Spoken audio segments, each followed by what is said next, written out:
Nutrição e bem-estar em época de pandemia. Esse é o tema de hoje. Isso mesmo, pandemia. Nós ainda estamos vivendo uma pandemia, não se esqueçam, viu? Estão falando por aí que não, mas estamos sim numa pandemia.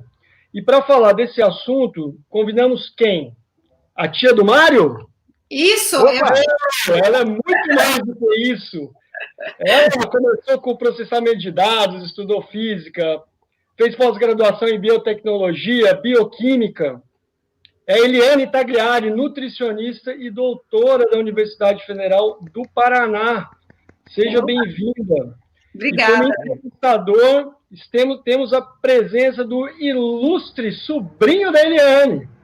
Opa! Que é o Mário. É isso mesmo, Olá. aquele Mário. Boa noite a todos, pessoal.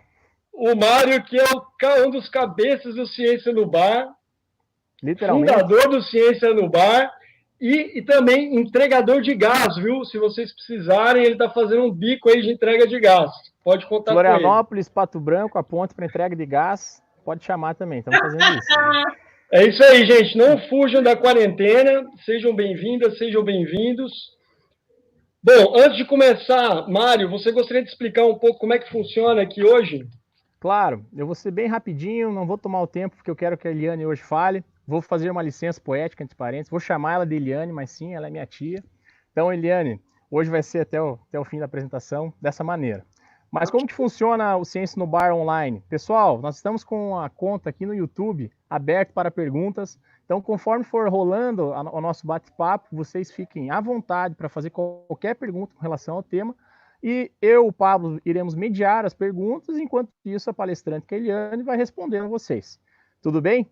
Ao mesmo tempo, se vocês quiserem mandar alguma pergunta no privado, nossa conta do Ciência no Bar, @Ciência no Bar no Instagram, também está liberado. Bem, já que já vai ser um bate-papo um pouco informal, acho que eu já vou me dar o luxo de começar a fazer uma pergunta bem geral, Eliane, sobre essa ideia de bem-estar, alimentação. Posso mandar? Pode mandar. Então, pensando em bem-estar e alimentação saudável, como que esses dois fatores podem estar relacionados com a pandemia? Com a pandemia. Bom, a primeira coisa e mais importante que nós temos que levar em consideração é que é um evento, né, inédito na vida da grande maioria, né, pelo menos na faixa etária normal aí, até ninguém lembra muito de pandemia, né. Então, essa situação mais estressante acaba que as pessoas sofrem uma sobrecarga de fatores endógenos, bioquímicos, e exógenos de fatores, né, da situação atual. Então, quando a gente fala assim, em tempos de pandemia, na prática, uma coisa bem para começar amanhã, tá? O que eu poderia fazer para minimizar o estresse, né, dentro dessa situação de isolamento? Então, a primeira coisa que eu falo, né, evite pessoas tóxicas. Né? O que são pessoas tóxicas, né? São pessoas que vêm com aquelas notícias ruins, que vêm com aquela sobrecarga de botar você para baixo, ficar o dia inteiro falando ou de um assunto que você não gosta. Isso tudo vai gerando um estresse ambiental. É a primeira coisa para regular o seu espaço. Segundo, quando nós precisamos regular do ponto de vista metabólico, a diminuição dessas citocinas que são mais estressantes, nós vamos usar alguns nutrientes que são essenciais para modular essa resposta. E por isso a alimentação, ela tem um impacto fundamental para reduzir o estresse, porque é através da alimentação que vão chegar estas substâncias que vão ajudar nas respostas bioquímicas, diminuindo a liberação dos hormônios estressantes. Então, a escolha do alimento é fundamental para minimizar o estresse. A gente sabe que dentro dessa pandemia toda existem grupos de riscos, existem pessoas que estão mais expostas ao estresse, né? Os idosos, as pessoas imunodeprimidas, as pessoas que têm já comorbidades pelo próprio comportamento desse vírus. Mas mesmo pessoas jovens, pessoas bem nutridas, pessoas que elas acabam com esse confinamento e todo esse estresse exógeno diminuindo a sua defesa imunológica. E muitas vezes essa diminuição da defesa imunológica muda o comportamento dela em relação aos outros e em relação aos hábitos alimentares. Perfeito. Então, acho que puxando, você falou essa questão do estresse, né? Como é que eu sei que eu estou estressado? Bom, a primeira coisa, assim, que eu acho que é um gatilho muito fácil de perceber, você tem irritabilidade, alteração de humor e alterações no sono, no ciclo do sono, né? Você fica mais ansioso, você demora mais para dormir, ou você acorda várias vezes durante a noite. Quando nós falamos do ciclo do sono, né? É importante entender que nós, seres humanos, somos regulados por relógios biológicos, conhecidos como relógios reguladores do ciclo circadiano, o ciclo que regula toda a nossa produção hormonal e todo o nosso metabolismo. Quando nós estamos estressados, com uma sobrecarga de trabalho, com um sono irregular, ou como agora as pessoas estão em casa, confinados, eu vou ficar vendo maratona de Netflix até as 4 da manhã, né? E começa a mudar a sua rotina metabólica, essa rotina metabólica passa a alterar o nosso relógio central, que fica no sistema nervoso central, no núcleo supraarqueado. E esse relógio central regula relógios periféricos que estão no intestino, no pâncreas, na tireoide, entende? Aí, com o passar de alguns dias, há mudança nesse ciclo e a pessoa passa a engordar, ela passa a ganhar mais peso mesmo sem comer. Entende? Não é a quantidade de comida que ela comeu, mas é a mudança no ciclo circadiano que faz com que ela mude o perfil metabólico do corpo dela. Essa é uma via. A segunda via, falando de sono e estresse, que você perguntou, o que acontece? Quando esse ciclo de alteração do sono se perpetua por um período maior, essa alteração nos relógios centrais e periféricos que regulam o nosso eixo metabólico, o que ele vai fazer? Ele vai fazer você a trazer alterações, e o primeiro lugar da alteração metabólica é uma alteração que acontece no paladar. Aí, o que acontece? Você está estressado, está dormindo pouco, está fazendo maratona de pipoca na frente da televisão, né, com dor, etc. Esse teu paladar, por uma comunicação lá do hipotálamo, ele sofre uma alteração na via de reconhecimento do sabor. Aí você vai dizer, não, peraí, volta, não entendi. Quer dizer que se eu durmo menos, se eu acordo várias vezes, eu acabo alterando o meu paladar? Sim, né? E quando eu altero o meu paladar, o que acontece? Eu vou buscar outro tipo de alimento. Eu vou ativar receptores na minha língua que vão estar ávidos para reconhecer determinados sabores. Que sabores são esses? Sabores excessivamente salgados, a cafeína e o doce. Aí, o que o teu cérebro, o teu relógio central entende, né? Ele entende que eu vou buscar alimentos gordos e doces, né? Então, eu passo a ter uma busca por alimentos viciantes, que a gente chama. Por que alimentos viciantes? Porque quando você muda esse paladar, essa via de reconhecimento de sabor, você passa a consumir mais. E você cria um ciclo vicioso. Eu como mais porque eu tenho mais fome, e eu como mais fome porque eu como mais, entende? E daí você cria um ciclo de compulsão alimentar.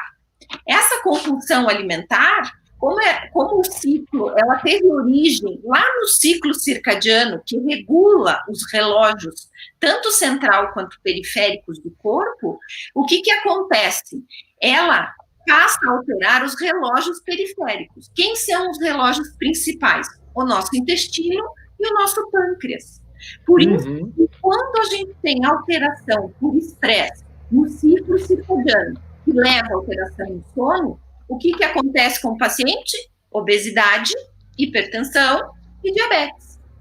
né? Então, imagina esse ciclo de uma pessoa que está confinada, que está estressada por fatores exógenos, notícia ruim, estresse, insegurança política, pandemia, e ainda come errado, né? Aí ele está tão balhado, ele está tão cansado, que ele vai buscar também alimentos estimulantes. E o primeiro alimento que ele vai buscar é quem? A cafeína, né? Então ele vai lá e começa a tomar café para ficar acordado, porque ele quer estudar, porque ele quer ver o filme, porque ele quer, entendeu?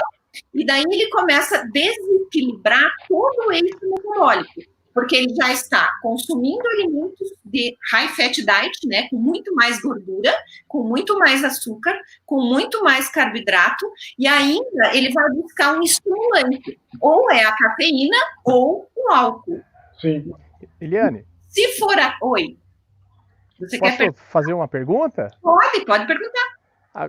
Então, em resumo, com essa sua explicação inicial, com a combinação desses fatores exógenos, externos, por exemplo, esse estresse gerado pela ansiedade da pandemia, combinado com os fatores endógenos, que levam as pessoas a comerem comidas mais gordurosas, que por consequência leva a ter digamos, um hábito viciante com relação a alimentos um pouco perigosos à saúde, eu visualizo dois cenários, né? Aquelas pessoas que têm noção do quão perigosos podem ser alimentos viciantes, seja cafeína, seja alimentos gordurosos, enfim, até o abuso do álcool, suponho que possa ser um gatilho. Sim. Mas também nós temos um outro cenário, que fiquei curioso agora. E aquelas pessoas que não têm noção da importância da alimentação. Então, elas estão sujeitas ao quê? Como que fica o cenário das pessoas que estão desinformadas sobre a importância de uma alimentação saudável, balanceada? Estas é que sofrem as maiores consequências, porque daí o que acontece? Quanto mais a tua dieta for desequilibrada, principalmente em termos de gordura saturada, de alimentos ultraprocessados, né, alimentos industrializados, fontes de corantes, de estimulantes, a sua resposta imunológica diminui. Por isso que já saíram papers falando que a obesidade é um fator de risco complicante na infecção do Covid. Entende? Porque essa infecção do Covid, ela envolve vias inflamatórias, né, e vias hematológicas. Então, o paciente, tanto ele piora porque ele está muito inflamado, ou porque ele fica saturado, sem oxigênio, gerando estresse oxidativo. Então, é um quadro preocupante, porque daí o que acontece?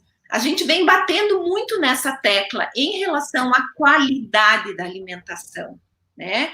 Perdeu-se um pouco o foco de uma dieta mais simples, uma dieta com alimentos mais orgânicos, uma dieta rica em fitoquímicos. O que são fitoquímicos, né? São esses nutrientes aqui, os pigmentos, o que está presente nos alimentos, né? O grupo de polifenóis que a gente chama. São moléculas que, quando elas entram no nosso organismo, elas têm um papel importante, tanto lá dentro do nosso intestino, quanto na transcrição de genes. Eles modulam a inflamação por várias vias metabólicas. Então, resumindo assim, para quem é mais leigo, né? Se eu tenho como escolha alimentar alimentos orgânicos, ricos em compostos bioativos, ricos em fitoquímicos, como verduras, legumes, frutas, eu tenho, né, na minha dieta, um aporte maior destas substâncias que vão modular o processo de inflamação. Perfeito.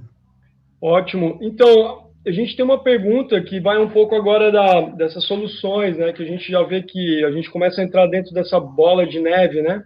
Sim. Começa com ansiedade, aí começa a se alimentar mal, aí o seu sistema imunológico baixa, e aí você ainda fica, inclusive, mais vulnerável para, por exemplo, contrair o Covid-19. Aí a pergunta da Carolina Leves é como sair desse ciclo vicioso? Tá. Tem algumas estratégias, Carolina, muito fácil de seguir. Pode pegar o papel e a caneta e anotar aí, porque isso é para você começar amanhã, tá? Não, isso é dica prática mesmo, né? Lembra quando eu expliquei como se inicia o ciclo vicioso? Que você tem um desvio para a escolha do paladar? nós temos duas vias de paladar, né? A gente tem a via hedônica do paladar. Hedônico já vem do vício, a via que cria a dependência, né? E a via homeostática do paladar, que é a via normal. Então, se eu estou nesse ciclo vicioso que eu expliquei, que você está na compulsão alimentar, buscando alimentos viciantes, que são normalmente alimentos doces, alimentos excessivamente salgados, né? Alimentos com muita gordura, gordura saturada, gordura trans, tá? Todo esse padrão alimentar, que a gente chama high fat diet, ele altera a via de reconhecimento de sabor, conhecida como via homeostática. Então, se eu estou nesse ciclo, eu estou na via hedônica. Eu tenho uma maior expressão de um tipo de receptor de reconhecimento. Para eu mudar, para eu sair desse ciclo, eu vou ter que estimular a via homeostática do paladar. Quem são os sabores que estimulam a via homeostática do paladar? São os sabores amargo e os sabores azedo e ácido, né? Então, deixa eu ver se eu entendi. Se eu estou viciado em doce, carboidrato e gordura, para eu começar a diminuir esta compulsão, me dá uma dica prática. Você vai ter que comer alimentos mais amargos, mais ácidos, né? E mais azedos. Me dá um exemplo simples, Eliane. Vamos dar um exemplo no almoço, por exemplo. Antes de você começar o seu prato principal, faz uma salada de folhas amargas escuras, né? Agrião, rúcula, azedinha, radite, aquelas folhas bem amargas. Aí você vai dizer para mim, mas eu não consigo comer aquela folha amarga. Não dá. Claro que você não vai conseguir no primeiro momento. Por que você não consegue no primeiro momento? Porque no primeiro momento, a sua língua está viciada aonde? Naquele paladar doce. Lembra? Naquele paladar de gordura. A hora que eu ponho uma salada verde amarga, não é isso que eu quero, né? O teu centro de reconhecimento fala, isso aqui não é para mim. Só que eu dou uma dica bem legal, já que você quer sair desse ciclo vicioso. Começa com shotzinhos. O que são shotzinhos? Na hora do almoço, um pouquinho, 15 minutos antes do almoço e do jantar. Por exemplo, receitinha, anota aí. Vai passar no liquidificador, couve, rúcula, agrião, né? Ou na centrífuga, passa lá na centrífuga e coloca um pedacinho de gengibre cru, bem pequenininho. Aí você toma assim, 50 ml, um copinho, bem pequenininho, 15 minutos antes da refeição. E esse shotzinho, que a gente chama shot de fitonutrientes, o que ele vai fazer? A hora que você botar na sua língua, ele vai despertar aquele receptor de sabor que está adormecido. Quando você começar a comer o seu prato principal, o arroz, o feijão, a carne, o legume, esse receptor ele vai estar mais expresso. Fatalmente, a sua preferência vai ser por alimentos um pouco menos gordurosos e menos doces, né? Então, isso é como se fosse um passo a passo para você sair do vício da dieta compulsiva por carboidrato, por gordura e por açúcar, tá? Eliane? Oi. Posso fazer uma perguntinha, então, rapidinha, com relação a essa tua dica? Pode. Geralmente as pessoas, quando ouvem ideia de vício e comportamentos, assim, pelo menos já ouvi me perguntarem, dando aula, quanto tempo leva para você romper um ciclo vicioso? Por exemplo, se você dá essa tua ideia do shot, a ideia é que você faça com que as pessoas recuperem os sabores amargos e azedos que vão eliminar o hábito de alimentação um pouco perigosa, vamos dizer assim. Mas isso tem que ser gradual, porque todo vício é muito difícil para o sistema nervoso mesmo aceitar uma quebra de padrão do comportamento. Sim. Você tem uma ideia, então, quanto tempo levaria assim, para uma pessoa ir alterando gradualmente sua alimentação até que ela volte para aquele paladar, para os alimentos mais saudáveis? Então, normalmente isso leva de 3 semanas no mínimo até 6 meses, dependendo, né, da dependência que o paciente apresenta. E, claro, da disciplina que ele tem em se reeducar, né? Então, assim, por quê? Porque o nome já diz, é um vício. Ele vai ter lá 4, 5 dias que ele vai conseguir levar bem bacana a dieta dele e, de repente, come uma pizza. Come, sei lá, alguma coisa, entendeu? Por quê? Porque tem uma memória daquele paladar. Então, quando a gente fala de reeducação nutricional, é um processo. Não adianta você se culpar porque você comeu o brigadeiro. Você estava nervosa, foi lá e comeu o brigadeiro, né? Então, aconteceu. Então, dia seguinte, vamos começar novamente. Então, aquela coisa, vai educar o seu paladar, é um processo, não é mágica. Né? Agora, dentro desse processo que você está falando, né, pelo que eu entendi, o sabor amargo, ele é bem-vindo. Nesse caso, cerveja, por exemplo, seria uma boa opção. E essa pergunta do Bernardo Flores. Tá. Ele gostaria de saber se o consumo de bebidas alcoólicas no dia a dia da quarentena pode afetar a saúde e o risco de sofrer efeitos mais sérios do Covid-19. Pode afetar a saúde por vários motivos, né? Primeiro, porque o álcool, ele é imunossupressor. O álcool, ele é, a longo prazo, ele altera a microbiota intestinal. O que é microbiota intestinal, para quem não conhece? Microbiota intestinal é o meio ambiente onde vivem bactérias benéficas ou patogênicas, né? Aqui dentro do nosso intestino. Aqui está mostrando. Então, a gente tem uma coisa chamada microbiota intestinal. Aqui existe presença de bactérias que produzem metabólitos benéficos e metabólitos patogênicos. Com o consumo excessivo de álcool, há uma alteração no comportamento dessas bactérias, há uma predominância de bactérias mais patogênicas. Essas bactérias mais patogênicas são conhecidas como bactérias gram-negativas.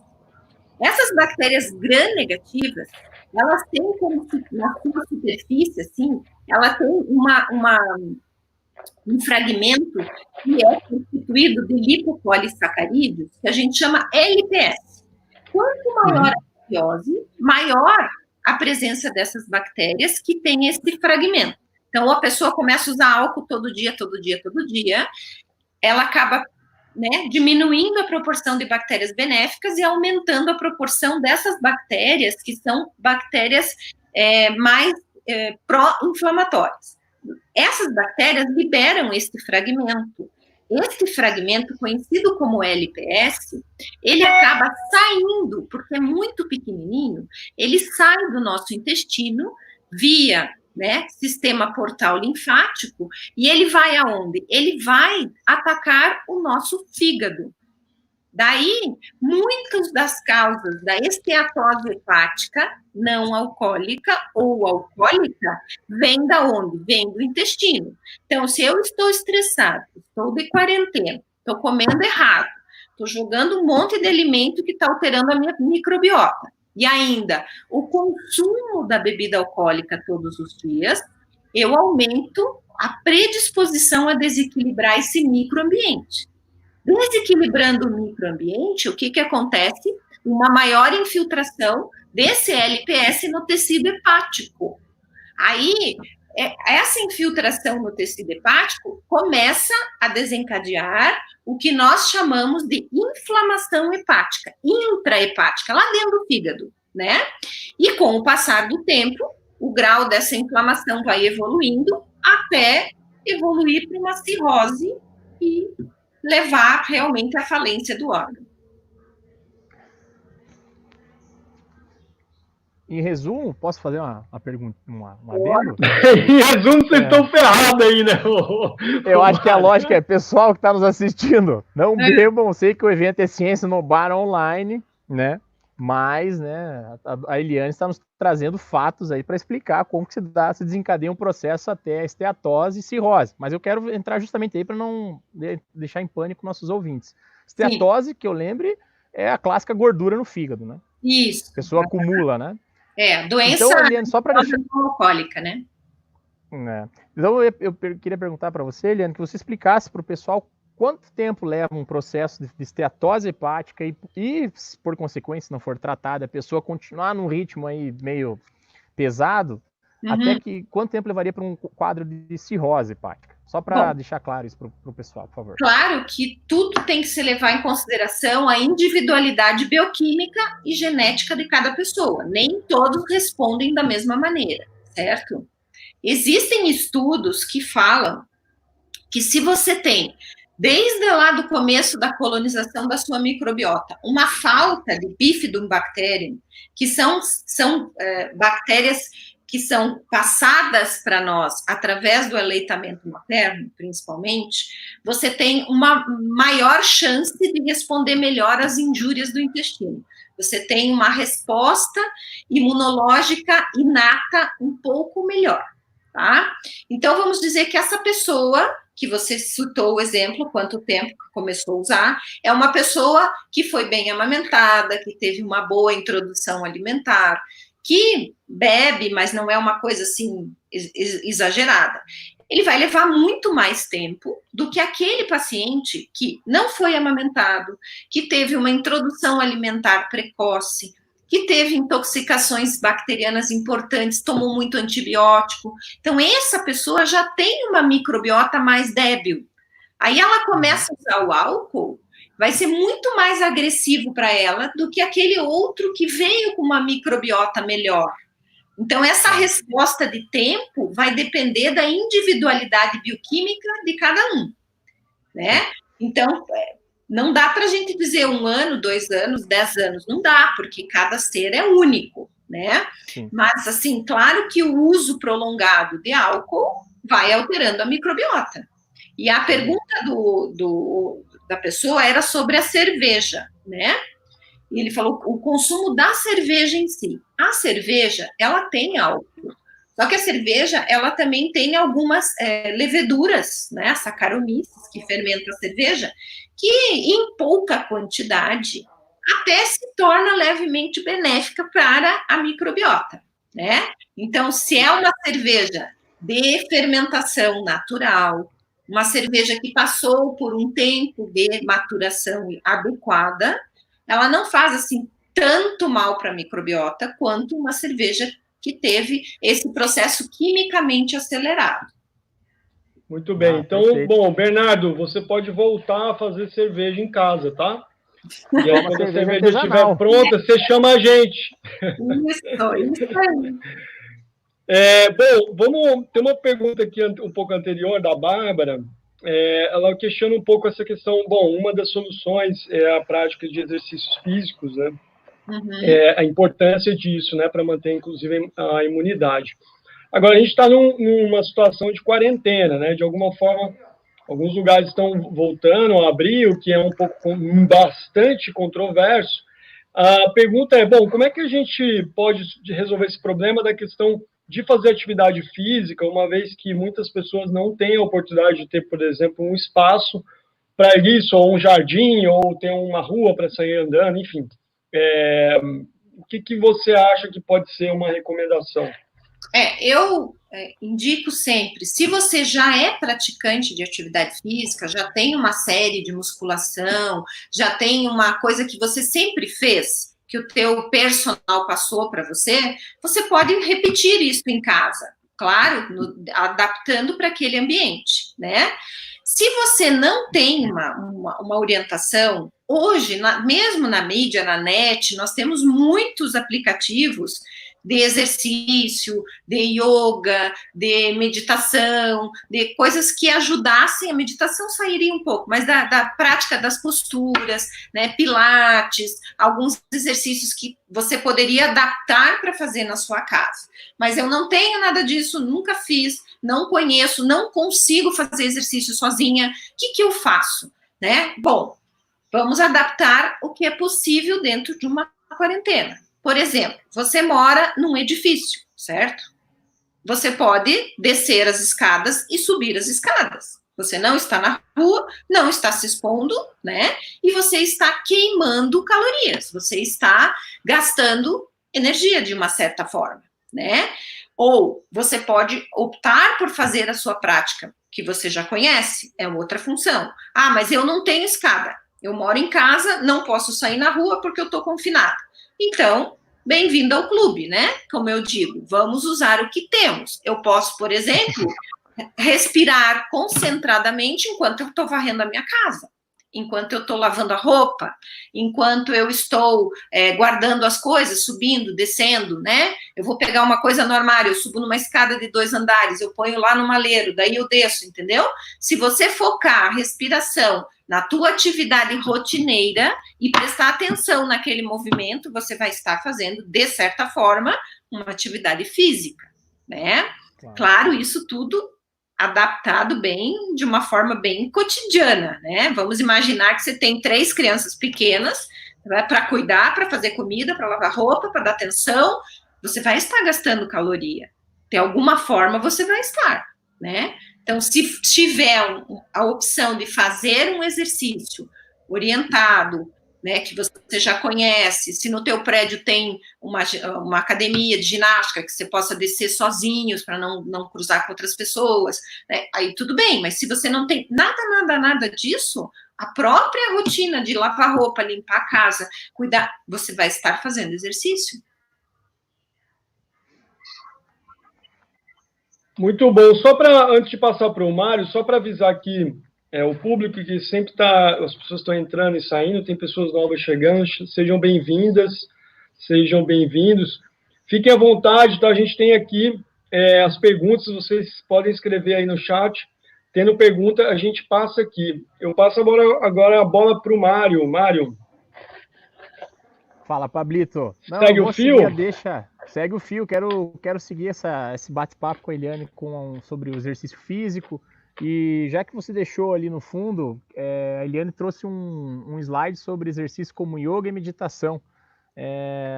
Você já comentou um pouco agora sobre um hábito dentro de casa de prestar atenção na respiração, que se a pessoa fizer isso já é um exercício. O que você acha que essa prática da yoga e da meditação pode influenciar positivamente numa época de bastante ansiedade como agora? Olha, existem muitos estudos hoje, principalmente na área da neurociência, em que a meditação como ferramenta mesmo para tratar várias doenças, inclusive câncer, inclusive doenças autoimunes, porque quando você consegue, né? Claro que a palavra meditação, do ponto de vista ao pé da letra, até você atingir o estágio de meditação, são muitos anos de prática, tá? Mas se você simplesmente conseguir baixar a sua atenção, focar naquilo que você está fazendo, a gente chama isso de atenção plena, né? Isso vai diminuir a liberação de vários hormônios que são mais excitantes, que vão depender de você ter mais atenção naquilo que você está fazendo.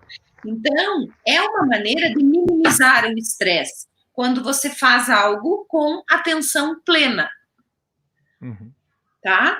Então, qualquer coisa que você esteja fazendo, se você prestar atenção naquilo, respirar profundamente, você já vai estar baixando, né, alguns neurotransmissores mais excitatórios, glutamato, glutamina, na fenda sináptica, vai estar aumentando o GABA, vai dando um relaxamento no sistema nervoso e você vai ficando mais tranquilo, né?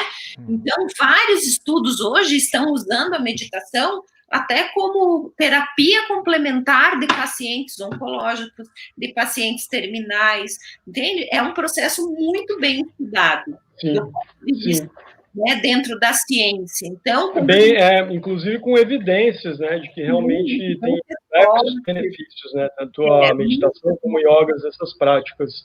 Aqui, voltando um pouco para a questão da nutrição, a Muriel, inclusive, bem-vinda, que participou há 2 semanas atrás, foi maravilhoso. Ela pergunta, e a Estela também pergunta, em relação a dicas alimentares, e a Muriel pergunta, ela gostaria de saber um pouco mais sobre esses benefícios da geleia real. Sim. Tá? E a Estela pergunta se tem dicas de alimentar para reforçar esse sistema imunológico aí que a gente está falando. Tem. Então, assim, vamos falar um pouco mais da alimentação no sentido histórico. O que a gente está tentando reforçar o conceito alimentar? Primeiro, a alimentação, o que aconteceu principalmente nas últimas décadas, né?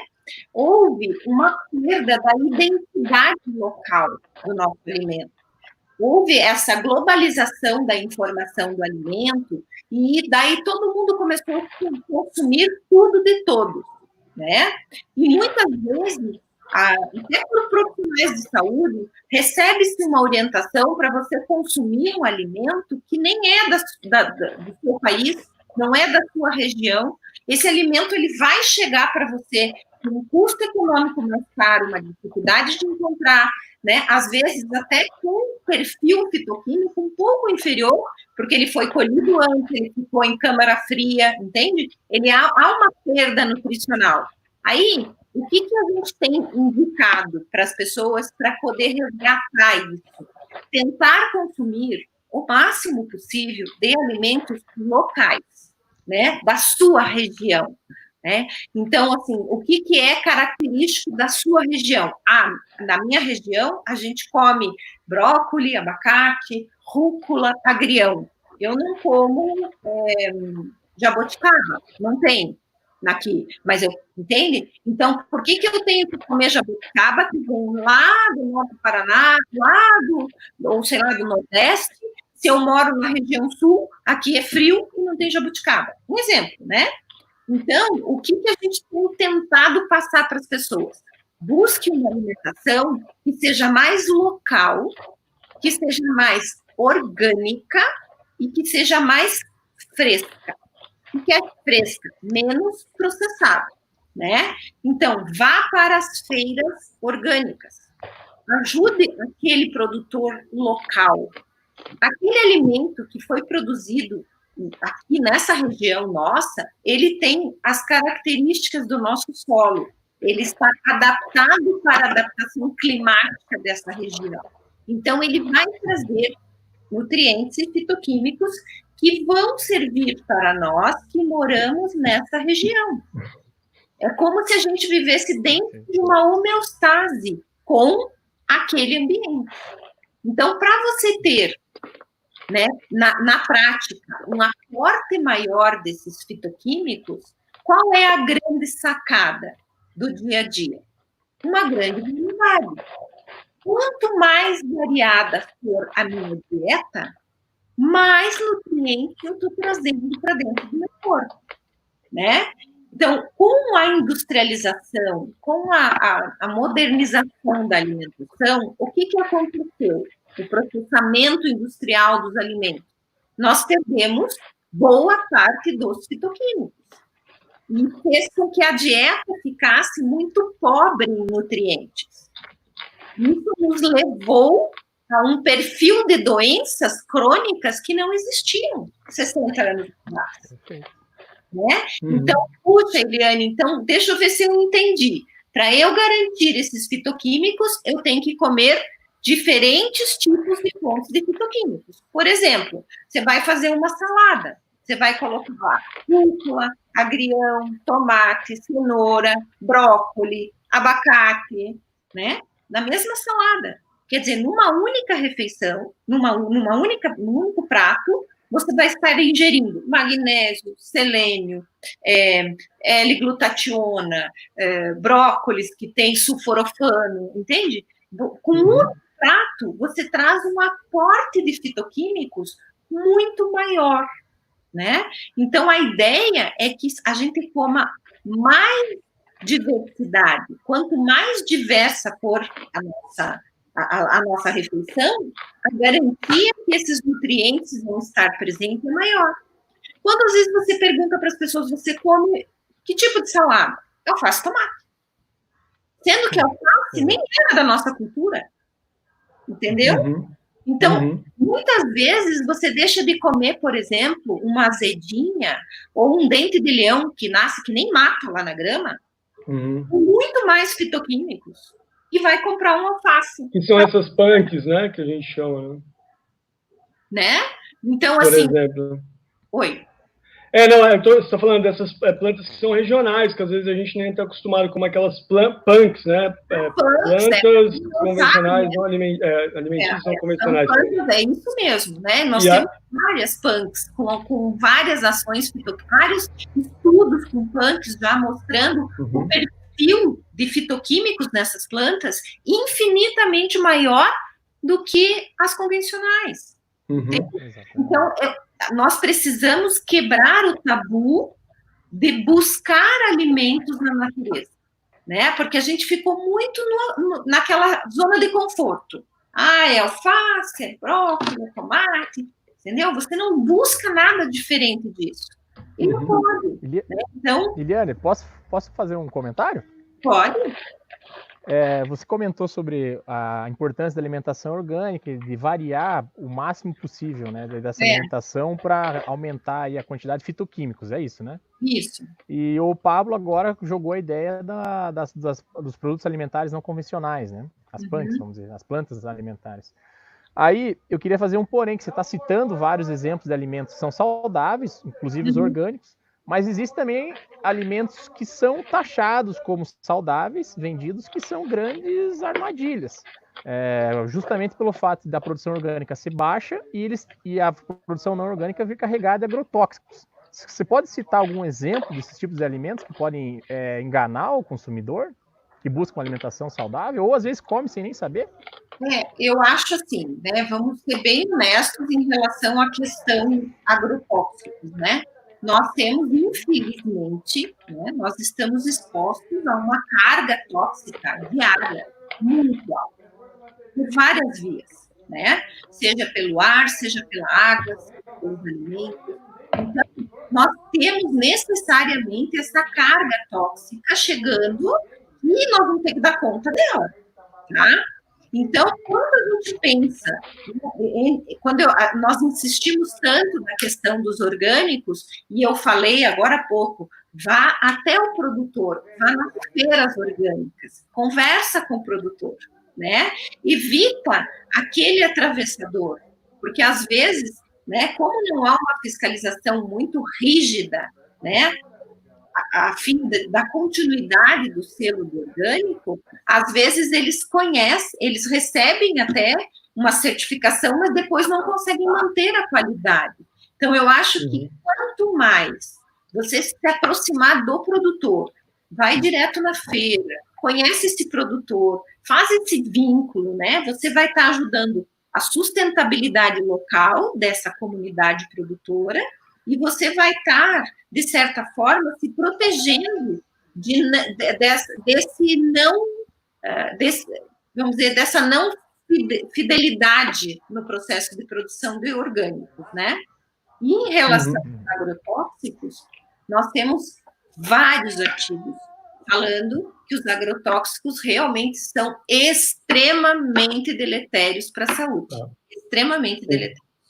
Eu fico imaginando, inclusive, essa questão que você fala, a importância da flora intestinal, né, de todos esses micro-organismos que estão dentro do nosso corpo, né, essa importância de você manter essa diversidade, né, inclusive para garantir o sistema imunológico. Então, quando você ainda coloca mais o agrotóxico ainda em cima de todas essas químicas, né, que estão ao nosso redor, é o nosso ar, é a alimentação, é tudo. Então, quer dizer, se a gente puder optar de alguma forma ir diminuindo isso, que seja na alimentação, para quem pode também, que às vezes não tem acesso, ou às vezes é um pouco mais caro, eu acho que vale muito a pena. E aí é uma pergunta, já puxando esse gancho do efeito dos alimentos no corpo humano, duas perguntas aqui, uma relacionada à memória, se tem certos alimentos, né, qual a relação da alimentação com a questão da memória, e a outra pergunta é sobre o pH sanguíneo, como é que também certos alimentos afetam nisso, e também o que significa alterar o pH sanguíneo, no caso, né? Então, assim, primeiro vamos lá para a memória, né? O que acontece, normalmente, dentro de todas as patologias que vão alterar a memória, a cognição, ou mesmo a função cerebral, é que a base delas toda é a inflamação, né?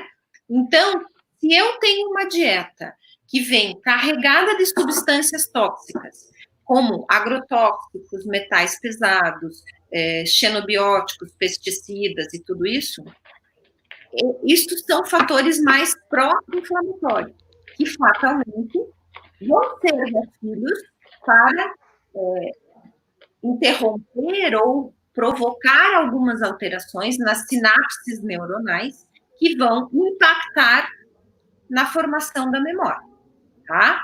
Então, para ficar mais fácil, o que seria para a gente entender um pouco melhor isso?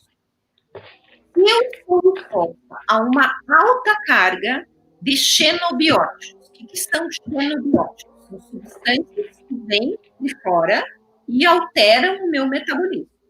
Esses xenobióticos são conhecidos como disruptores endócrinos.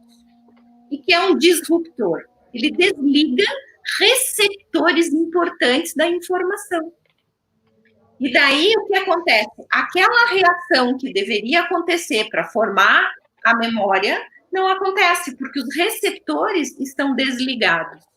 Porque algum produto químico, algum metal pesado, alguma coisa se ligou ali e a informação não acontece. Então, por isso que nós determinamos que a alimentação, quanto mais orgânica possível, melhor, porque a gente minimiza a exposição a esses disruptores endócrinos. E os disruptores endócrinos, eles não vêm só dos agrotóxicos. Os agrotóxicos, eles são os principais, né, que nós estamos expostos.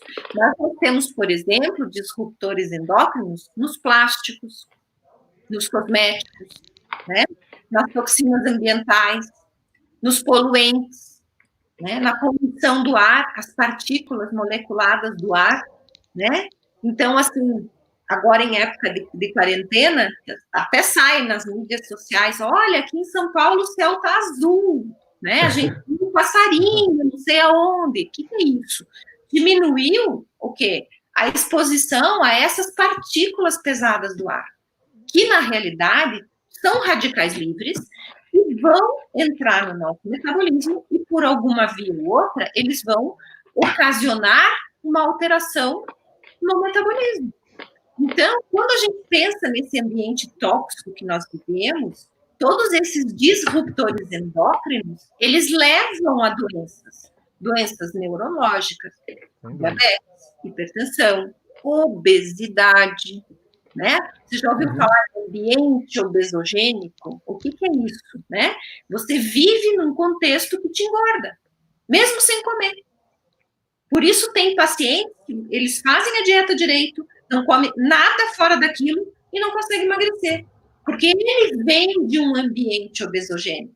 Ele está exposto a essas toxinas, né? Vou dar um exemplo clássico, que acontece na casa de quase todo mundo, né? Você pega lá a mamadeira do bebê com leite de vaca, né? E põe no micro-ondas. E a mamadeira é de plástico. Né? Então, o que acontece? É uma alta exposição a xenobióticos, que são disruptores endócrinos. Então, aquela criança, ela está sendo programada metabolicamente para virar obesa.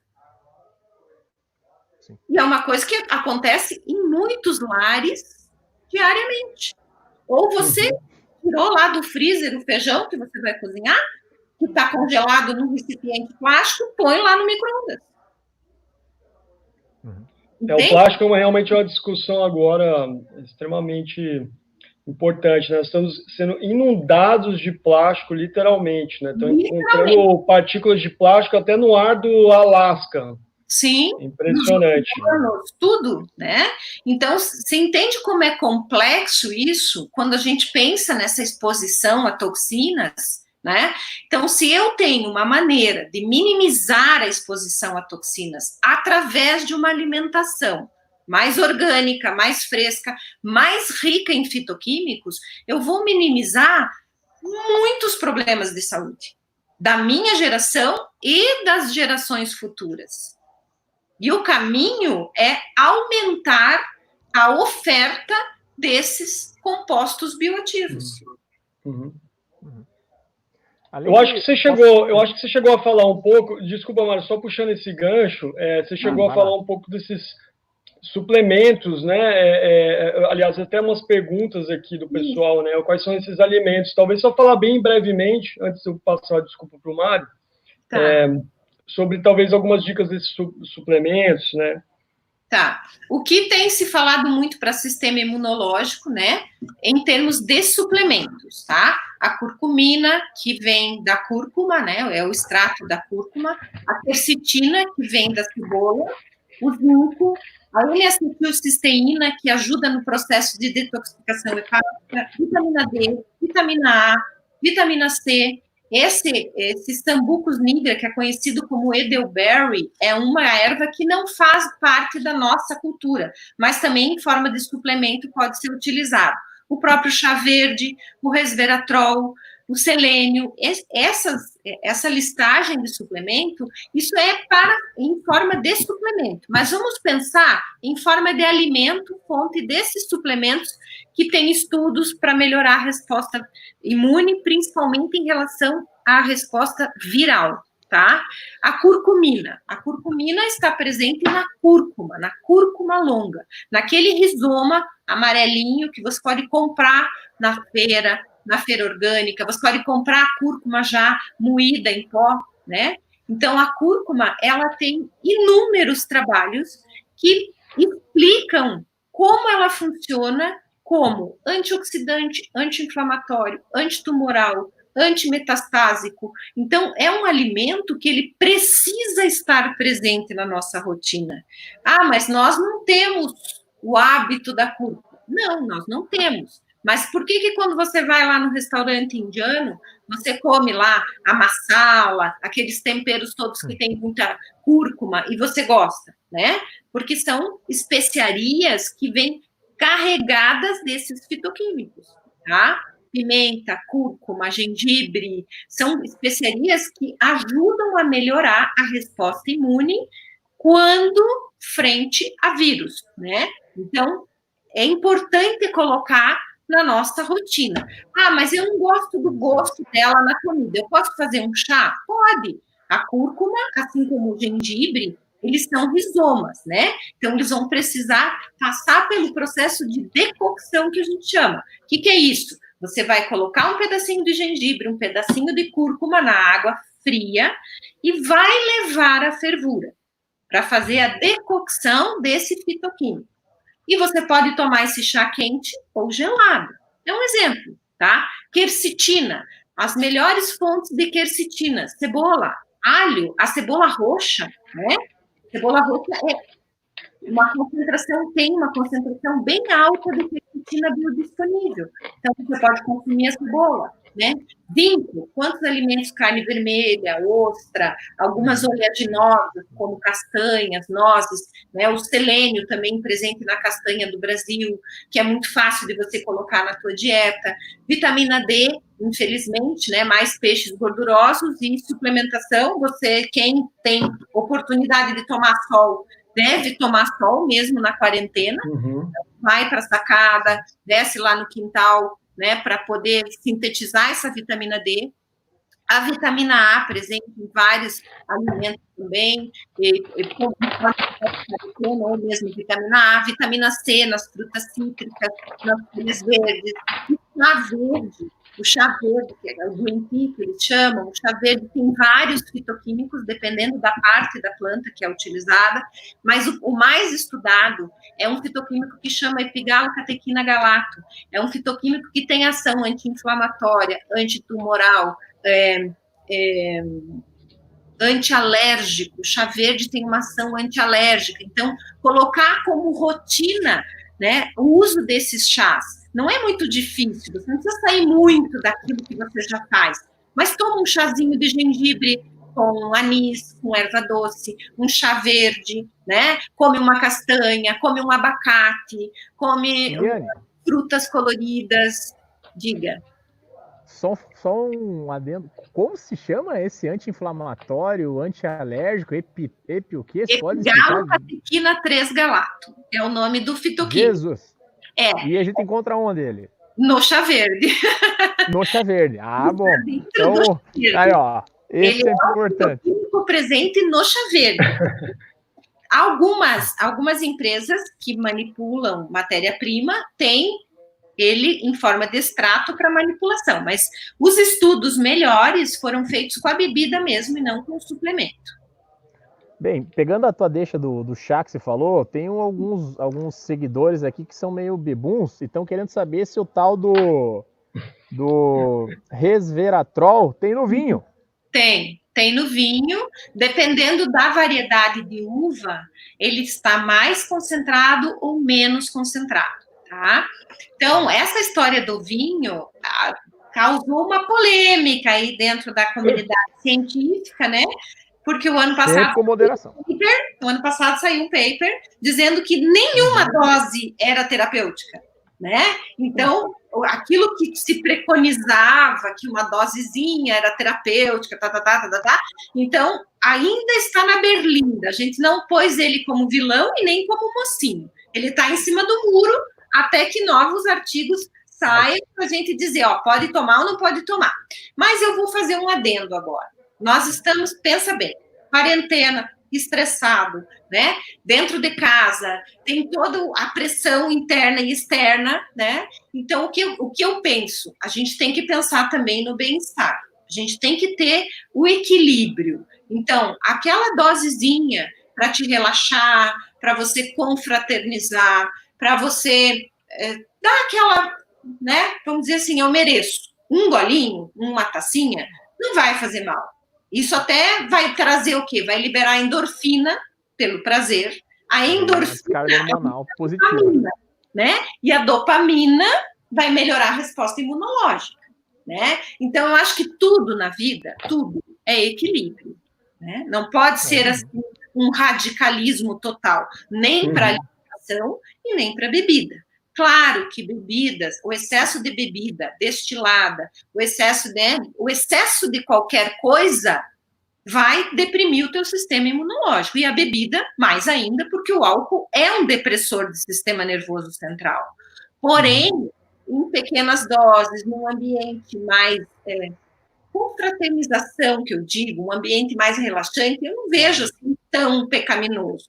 Mas os estudos estão controversos em relação ao resveratrol. O resveratrol está presente na uva, sim, é o princípio ativo que vem sendo muito pesquisado. Ele é um antioxidante fantástico e ele, inclusive, ele age em alguns fatores de transcrição genética. Por isso que está sendo muito pesquisado, tá? Legal, ótimo. Bom, a gente já está 1 hora, mas estamos completando aqui, acho que 1 hora que a gente começou 5 minutos atrasados, né? O normal, já completamos 1 hora, olha que legal, a conversa está super bacana. Que bom. Que bom, passou super rápido. Mário, você quer fazer alguma pergunta antes da gente encaminhar para uma última pergunta? Eu vou deixar a Eliane concluir a palestra dela. Só acho que eu vou pegar um gancho que ela deixou aí para os nossos ouvintes do Ciência no Bar. Podemos beber com moderação e equilíbrio ainda. Preferencialmente uma taça de vinho que vai ter o resveratrol, acho que é ali, né? E se for cerveja, que seja artesanal. Isso, então. Feita pelo Bernardo, tá? Ele vai começar a produzir aqui no bairro. Fiquem tranquilos. Então, é o Bernardo, integrante do Ciência do Bar. Mais um aí, por favor. Mande uma garrafa de cerveja para Eliane lá em Curitiba, hein? Eu passo o endereço para você. Não, mas eu passo a palavra a você, Eliane. Obrigada pela cerveja. Obrigada. Não precisa tomar. Né? Eu mando pro seu irmão, então. Isso. Mano. Bom, então eu vou passar para ele aqui.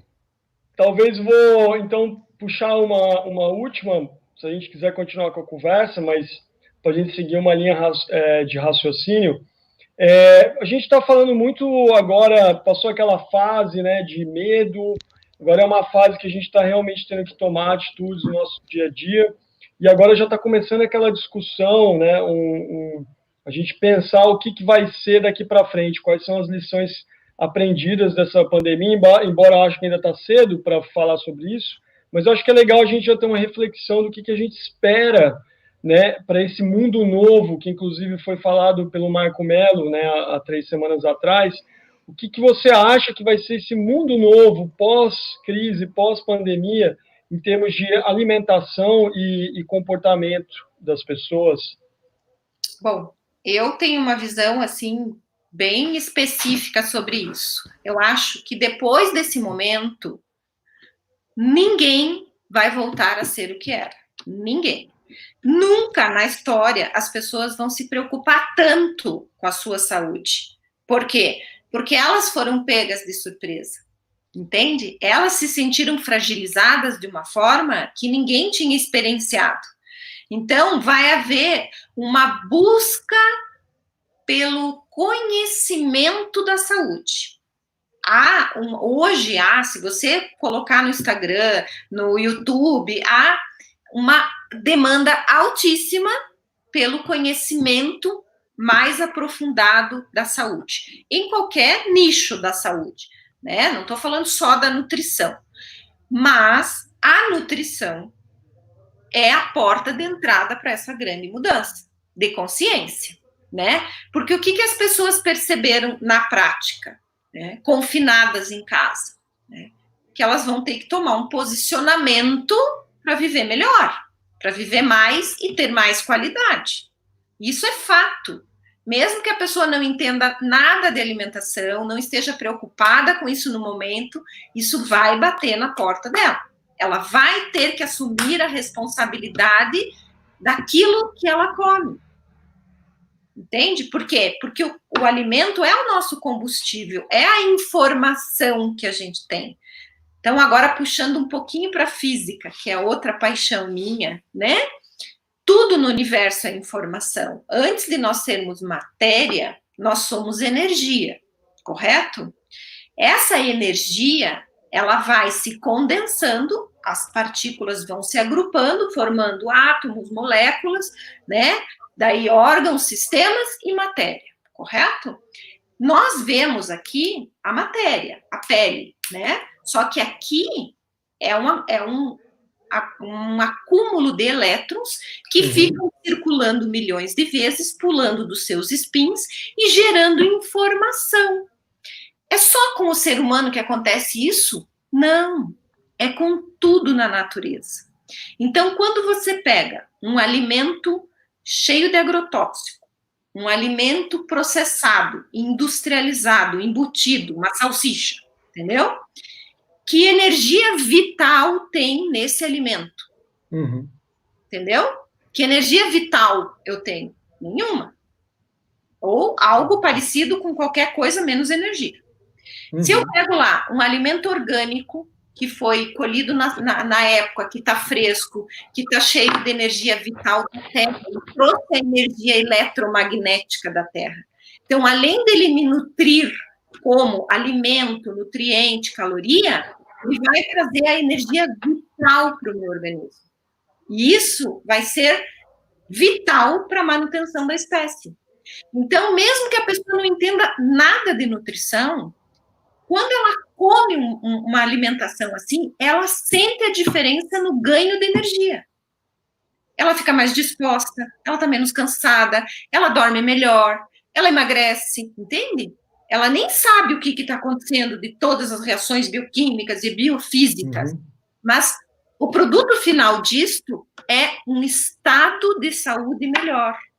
Então, essa consciência pandêmica, que pegou todo mundo aí de surpresa, ela veio para dar um recado para todo ser humano, para botar a gente no lugar, dizer, baixa a bola, vamos pensar na biodiversidade, vamos preservar o que a gente tem ainda. Isso é fundamental para a nossa sobrevivência, né? Porque a nossa espécie vai se extinguir se continuar aonde está indo, não é verdade? Então, não, com certeza. A alimentação, ela pega esse gancho de conscientização. Por isso que, quando eu dou aula, quando eu dou palestras, eu sempre puxo isso. Eu puxo para a pessoa, para cair a ficha, entende? Sai dessa live agora, conta para a vizinha, conta para a cabeleireira, conta para o irmão, conta para todo mundo, conta, olha, eu assisti uma live, cara, é muito legal, a gente vai ter que comer um alimento simples, aquele alimento que veio da terra cheio de energia, entende? é muito bacana essa relação. Maravilha. Né? A gente vive dentro dessa biodiversidade, dessa troca de energia, com o ambiente, com o alimento, com a natureza, com os animais. Não existe fora, né? Nós estamos tudo dentro. É muito, muito interessante que essas falas me remetem a uma... Teve um bate-papo, acho que a semana passada, do Ailton Krenak, uma das grandes lideranças indígenas, e o Marcelo Gleiser, que é um astrofísico, se eu não me engano, e eles falaram exatamente disso, né? Nós, na verdade, nós somos parte de tudo isso, né? Nós somos fruto de uma poeira cósmica que, ao longo de bilhões de anos, se transformou, e só a maneira que essas moléculas e átomos se organizaram que é diferente agora, que faz eu ser o que eu sou.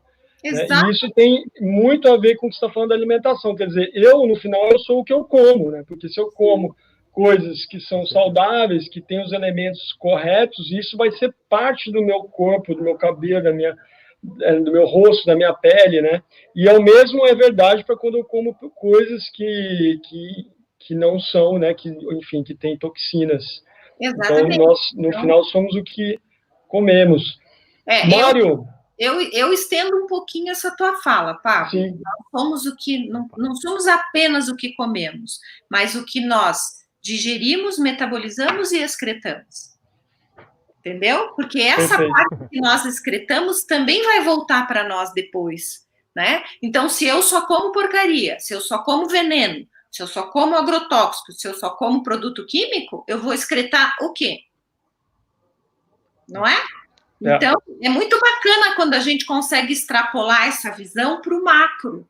Uhum. Eu acho que nós estamos entrando numa era agora que o macro ele vai fazer parte da nossa vida. Nós vamos ter que se preocupar com o que está aqui fora. Não é porque você separou o teu lixo e botou na tua porta que você fez o seu papel. Não, você fez o mínimo do mínimo.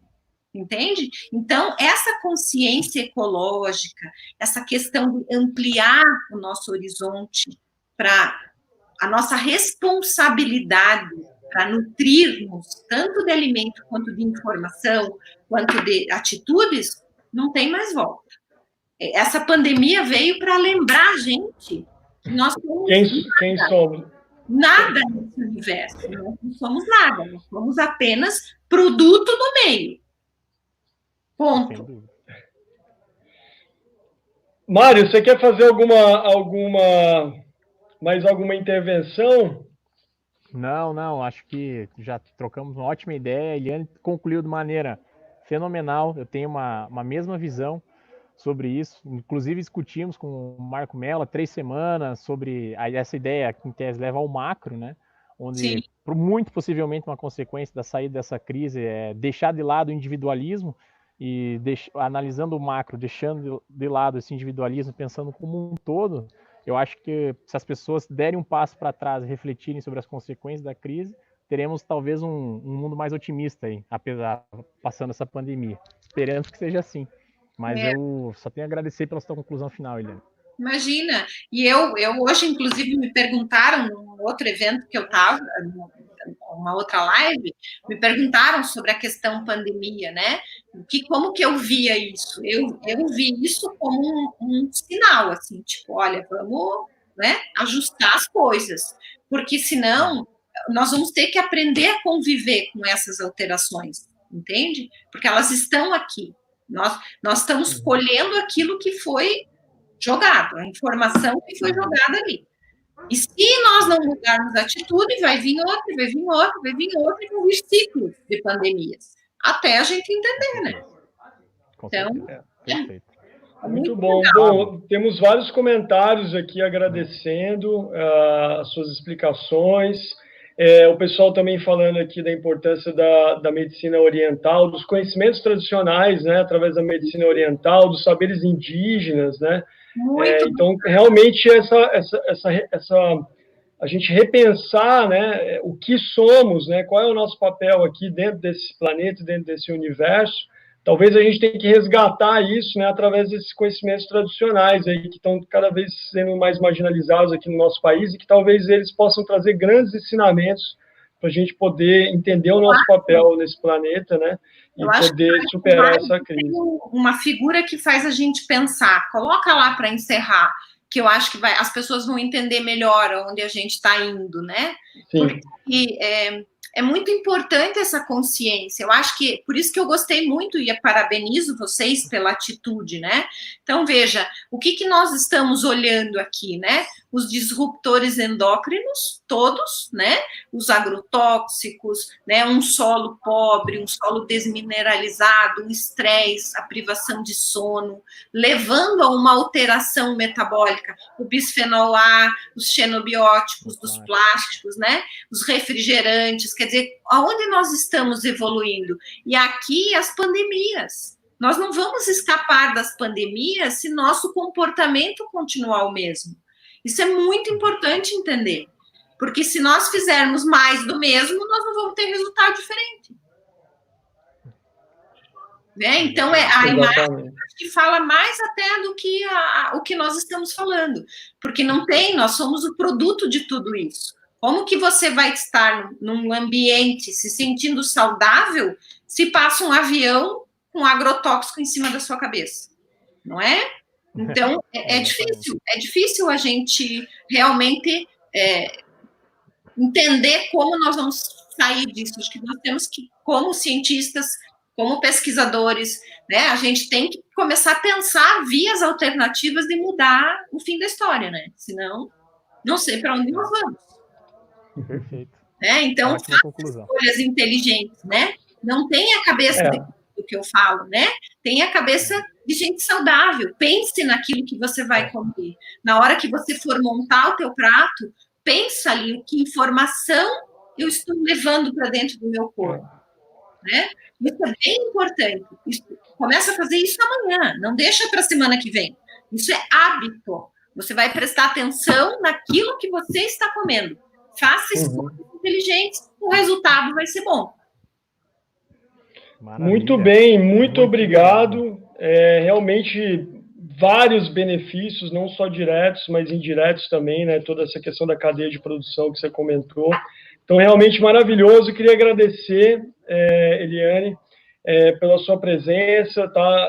A maneira como você se expressou foi maravilhoso. A gente teve também a técnica e a questão técnica que ajudou muito. Acho que a qualidade melhorou muito também. E, bom, eu acho que antes de finalizar, vocês querem deixar alguma mensagem bem curta, Eliane, Mário, e aí a gente finaliza? Muito obrigado, viu?